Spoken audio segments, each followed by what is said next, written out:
Hello, my name is Camila Costa. I'm currently residing in United Arab Emirates, specifically in Sharjah. The reason na nag-take ako ng PTE academic is because of kasama siya sa process ng nursing license ko sa Australia.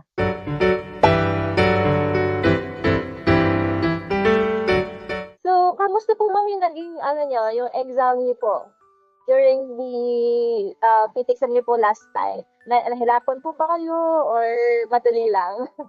Nahihirapan ako sa PTE. I'm not sure kasi may iba-iba namang reason. And also magulo kasi during that time sa examination, marami kayo at the same time, sabay-sabay kayong magsasalita. So kung hindi ka focus sa kung anong nasa computer mo, kung nasa screen mo, talagang madidistract ka at mawawala ka sa exam. So nahirapan ako at the same time nalilito din. Sa task, basically yung writing talaga, hirap ako sa writing.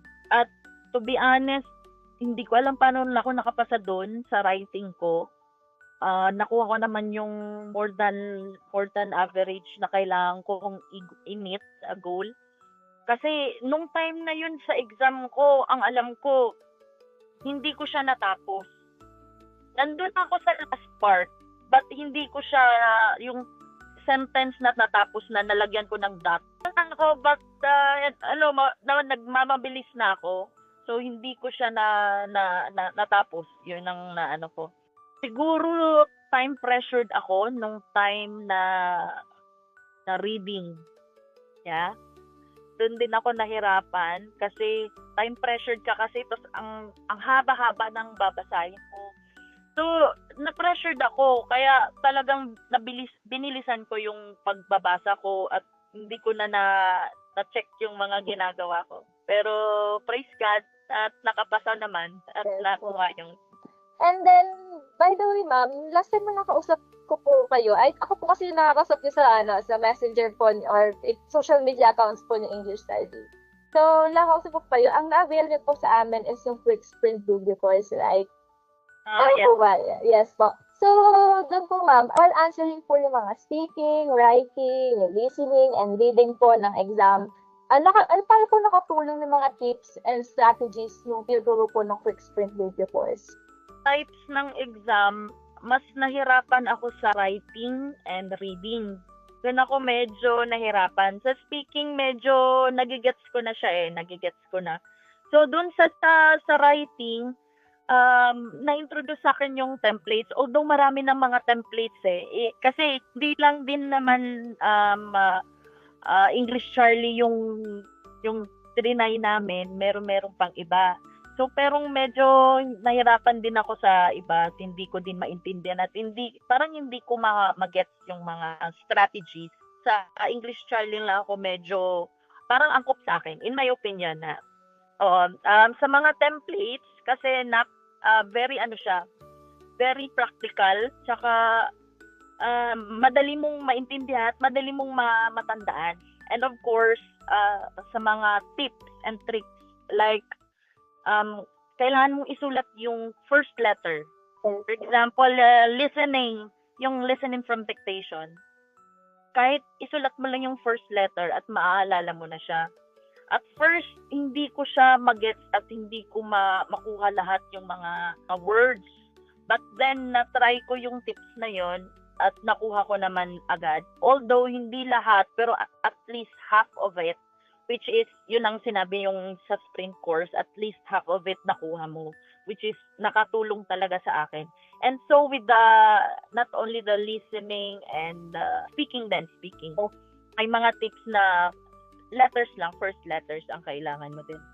Yes po, the initial method, yung mga, yes po. So, yes, that's right po. Talagang helpful po siya po, sa aming mga students. And also yung mga templates din naman po namin is not just templates po talaga na parang gano'n yung gagamitin. Parang structure po siya, but it will base pa rin po sa magiging ideas nyo. Kaya talagang helpful po to sa ating mga students or mga test takers na nag-review with English Learning. I know po that PTE from past month po, nagkaroon ng changes yung mga question types po. Like, the summary scope discussion, the situation, do you think po yung mga tinuturo nung amin po or ng quiz study course ay nakatulong naman po in answering those tasks? Nakatulong siya. Kasi may mga ano din siya each dun sa course na yon, syempre, each segment, talagang i-discuss nila kung paano mo yon kukunin at paano mo i-strategize sa ulo mo rin na kung ano yung mga kailangan na mga points. Especially ng mga points talaga na kailangan nilang na gusto nilang marinig, ang AI din na gustong yung makuha ng mga points na gusto nila. Nakuha ko rin sa mga tricks na yan. Yung preparation time niyo po, ilang days po siya? Preparation time, almost a month. Nag-start talaga kami ng August, first week of August. So, nag-start kami ng other na mga materials. But, yun nga, parang hindi ako satisfied kasi hindi talaga siya tumataas yung mga scores ko. So, nakita ko tong English Charlie sa Facebook. So, trinay ko within a week na lang before ng exam namin. So, doon ako naghabol.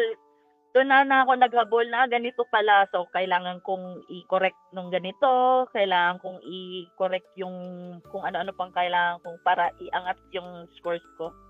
Also, one part po kasi nung quiz presentation, kasi of course yung mga coaches namin. Do you have any message po for them? Kung para po mapanood po nila itong ating interview. I would like to have my deepest gratitude to all of you, especially the staff, the educators, for this incredible milestone for me that I passed this PTE exam. So I've learned a lot.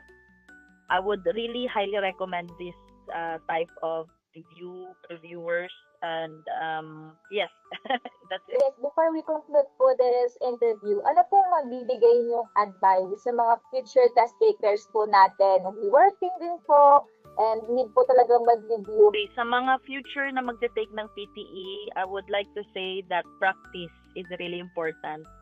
Practice, practice, practice. And also, know your weakness. And, apply your skills outside. For example, if you are like having some difficulties in your speaking, try to speak a lot.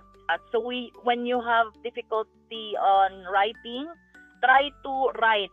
Even if it's just very random letters or anything else, try to write. So try to practice what you are reviewing as well. So it would be really helpful. That's great po, ma'am. So thank you po for choosing English Charlie and trusting English Charlie po as well, the quick spring course, and congratulations po again.